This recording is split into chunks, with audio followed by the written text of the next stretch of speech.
Bapak Fuller ini mengaku hampir 80 mayat dia setubui. Did you record their names? Yes. Okay. Did you record their ages? Yes.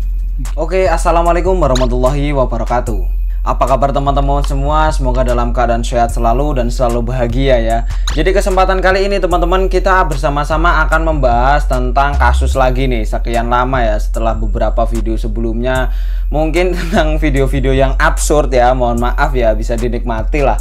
Nah, kali ini kita akan membahas tentang suatu kasus lagi teman-teman. Dan ini tentunya menurut saya pribadi tidak kalah menarik dari kasus-kasus sebelumnya. Jadi pembahasan kasus kali ini adalah tentang nekrofilia. Bagi kalian yang belum tahu tentang nekrofilia, apa itu gejalanya dan lain sebagainya dan bagaimana kasusnya, silakan ikuti video kali ini.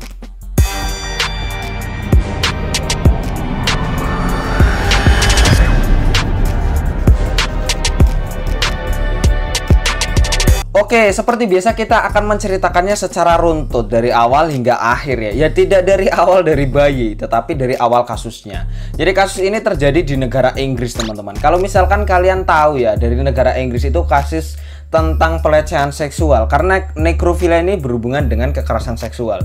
Itu ada Reinhard Sinaga. Ya tentunya dia itu orang Indonesia, tetapi kali ini kasusnya adalah orang sana asli ya, orang Inggris. Jadi yang pertama, nekrofilia itu apa sih? Nekrofilia ini adalah perilaku seksual manusia terhadap jenazah atau mayat teman-teman. Ini masuk dalam kategori parafilia atau mungkin orang-orang yang mengidap penyimpangan seksual. Biasa ya kita sebut dengan fetis lah ya. Fetis tiap orang kan berbeda-beda dalam hal seksual. Jadi tersangkanya ini bernama Bapak Fuller teman-teman. Jadi nama lengkapnya ini adalah Bapak David Fuller. Umurnya sudah 67 tahun. Tapi jangan dibayangkan 67 tahunnya ya. Kasusnya ini sudah terjadi sejak 1987. Berarti beberapa dekade silam. Nah, bagaimana bisa Bapak David Fuller ini mengidap nekrofilia? Awalnya ini bagaimana? Jadi awalnya Bapak David Fuller ini terlibat dalam kasus pembunuhan teman-teman, yaitu dua orang tetangganya sendiri ya, masih dalam satu komplek perumahannya yang masih berumur 25 dan 20 tahun. Dan ini adalah awal dari dia mengidap nekrofilia, ataupun mungkin fetisnya dia adalah jenazah wanita teman-teman. Jadi kasusnya ini terjadi sekitar tahun 1987. Korban pertamanya ini adalah Wendy Nell. Dan pada waktu itu Wendy Nell ini adalah manajer di Supa Snaps teman-teman. Wendy Nell ini ditemukan oleh pacarnya sendiri pada waktu itu di dalam kamarnya, masih dalam keadaan telanjang pada Juni 1987. Berdasarkan pemeriksaan bahwa Wendy Nell ini meninggal karena dia ini diserang secara brutal dan dicekik ya, mohon maaf. Pada waktu itu setelah dia ini sudah meninggal, barulah Pak Fuller ini menyetubuinya teman-teman. Jadi sudah dalam keadaan meninggal. Nah, karena Pak Fuller ini melakukan aksinya ini dengan sangat rapi, jadi pada waktu itu tidak dicurigai sama sekali. Dia ini lolos teman-teman.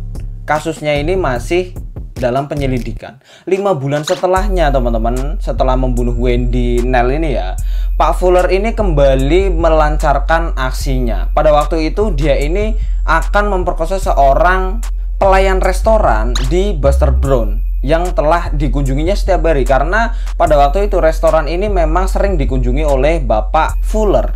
Kejadiannya sama seperti Wendy Nell, karena ya siapa yang mau diperkosa kan, siapa yang mau maksud saya kan. Akhirnya Caroline Pierce ini pada waktu itu dibunuh, diculik setelah dia ini mungkin setelah pulang kerja pada 24 November di tahun yang sama dengan pembunuhan dari Wendy Nell. Setelah dibunuh ya oleh Bapak Fuller juga disetubui. Jadi setelah jadi jenazah baru disetubui. Kemudian jenazahnya ini ditemukan di tanggul berisi air di Santa Maria in the Marsh pada 15 Desember 1987. Setelah itu Bapak Fuller ini tidak kembali melancarkan aksinya teman-teman. Jadi setelah dua pembunuhan itu, karena dia ini mainnya sangat rapi, Kok bisa ya sampai tidak ketahuan? Karena korbannya ini ya, dua-duanya Wendy Nell dan Caroline Pear ini tinggal di sekitaran komplek perumahan dari Bapak Fuller. Jadi Bapak Fuller ini sudah memahami karakternya, sudah paham dengan gerak-geriknya, sudah paham apa sih pekerjaan dua dari korban ini. Sehingga dia ini sudah sangat paham, sampai-sampai pembunuhannya ini dilancarkan dengan sangat mulus.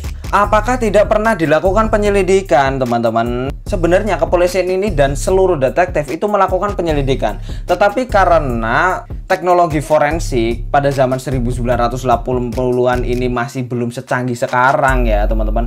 Mungkin dari sampel DNA-nya yang diteliti dan lain sebagainya, itu agak keterlambatan dalam penanganan kasus.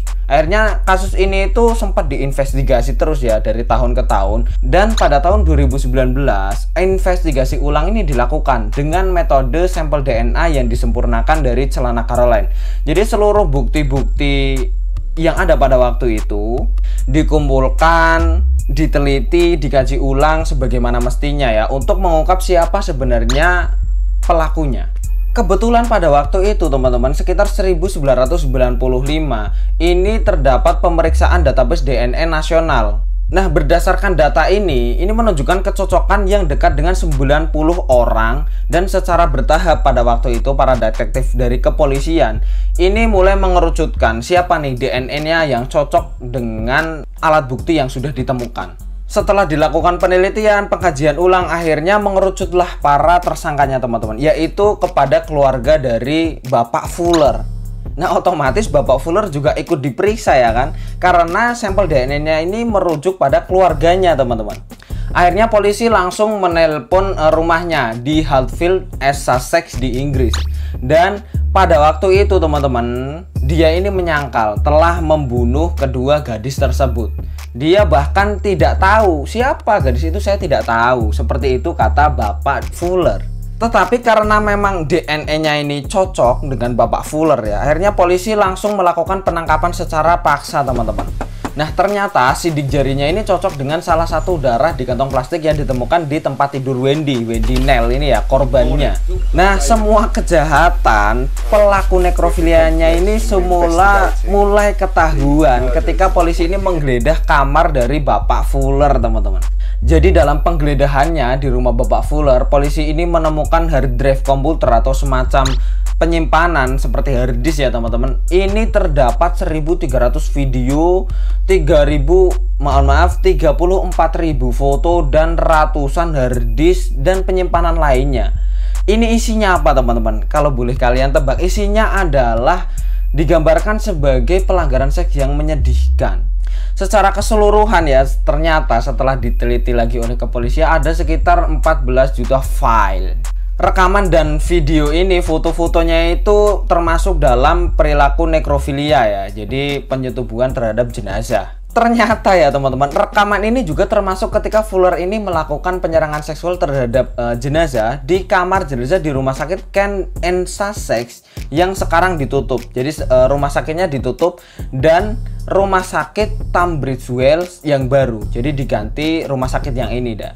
Jadi ternyata, teman-teman, dalam penyelidikannya, pertama kali kan Bapak Fuller ini dicurigai telah melakukan pembunuhan terhadap dua gadis pada tahun 1987. Tetapi karena pada waktu itu teknologi forensik belum menemukan yang secanggih sekarang, akhirnya kasusnya ini terus berlanjut karena Bapak Fuller ini juga masih hidup. Dan pada tanggal 2019, puncaknya 2020 ini, Bapak Fuller ini langsung keluarlah semua boroknya ya. Dia diketahui ternyata mengidap nekrofilia. Dia sudah tidak membunuh karena dia membunuh dua orang ini, karena dia ini setelah itu ternyata bekerja sebagai teknisi kelistrikan di rumah sakit. Nah, ini juga yang mendasari bagaimana dia ini bisa masuk ke semua ruangan di rumah sakit tersebut. Dengan barang bukti tersebut ya, video, rekaman, foto yang ditemukan di kamarnya, akhirnya Bapak Fuller ini mengaku hampir 80 mayat dia setubui semenjak dia bekerja di rumah sakit tersebut. Dan beberapa di antaranya itu dia rekam, teman-teman. Mungkin dari kita ya melihat kamar jenazah saja sudah takut, tetapi perilaku seks yang menyimpang seperti ini, bahkan melihat seperti itu ya, fetishnya itu kemana-mana. Apakah kepolisian langsung yakin bahwa yang disetubui oleh Bapak Fuller ini hanya 80? Tidak, teman-teman. Dilakukan penyelidikan lagi, Setelah itu ditemukan fakta bahwa ratusan jenazah dalam 3 dekade dia bekerja di rumah sakit ini telah disetubui. Ratusan jenazah dalam beberapa dekade ya, mulai dari 87 sampai sekarang. Yang aneh di sini teman-teman, jadi korbannya ini berkisar dari jenazah seorang anak perempuan berusia 9 tahun hingga seorang wanita berusia 100 tahun. Jadi semua usia dia embat gitulah ya istilahnya ya. Sampai-sampai di pengadilan Bapak Fuller ini dijuluki ataupun mungkin ada sebutan sebagai penyimpangan seksual terkontrol yang memaksa wanita muda dan wanita tua alias segala usia, dan dia ini memperoleh kepuasan seksual dari hal itu. Bisa dikatakan sebagai penjahat seksual dengan korban terbanyak di Inggris. Tetapi rata-rata korbannya ini sudah meninggal. Dengan barang bukti yang ada di rumahnya, semua kejahatannya ini akhirnya terbongkar kan. Dia pertama kali ditelepon polisi tidak mengakui telah membunuh 2 orang gadis. Pada waktu itu setelah kejahatannya ini terbongkar, kamarnya sudah diselidiki oleh kepolisian. Pak David Fuller akhirnya mengakui bersalah atas pembunuhan dari Wendy Nell pada waktu itu masih berusia 25 tahun dan Caroline Pierce yang masih berusia 20 tahun. Nah, apakah Bapak Fuller ini akan dihukum seumur hidup? Jadi ada yang unik juga ya. Nah, hukum di Inggris ini mengizinkan hukum maksimum hanya 2 tahun penjara karena penyalahgunaan jenazah wanita oleh Bapak Fuller. Tetapi karena pada waktu itu dia ini membunuh 2 orang wanita pada tahun 1987, akhirnya dia akan menghadapi dakwaan ataupun hukuman mencapai seumur hidup untuk mempertanggungjawabkan perbuatannya. Nah, saat ini Bapak Fuller ini ditahan di penjara Belmarsh dengan keamanan tingkat tinggi di London, teman-teman. Takutnya dia kembali mencari ya mangsa-mangsa itu ya. Kalau misalkan Bapak ini mungkin ada dunia yang penuh dengan zombie, ini malah senang mungkin Bapak Fuller ya. Sementara itu dari jaksa penuntut ya, Bapak Duncan Atkinson juga mengirimkan petugas-petugas ahli untuk membantu semua keluarga korban, terutama korban-korban yang mengalami pelecehan seksual ketika korbannya ini sudah meninggal ya teman-teman. Dari keluarganya kan pasti terpukul, udah meninggal malah dilakukan perbuatan yang tidak senonoh. Jadi ini akan menjadi barang bukti untuk menyiapkan pernyataan tentang dampak dari psikis keluarga korban. Oke, jadi ceritanya seperti itu teman-teman. Mohon maaf ya kalau misalkan dari penjelasannya kurang runtut ataupun mungkin kurang memahamkan. Akan saya perbaiki ke depannya. Oke, terima kasih. Wassalamualaikum.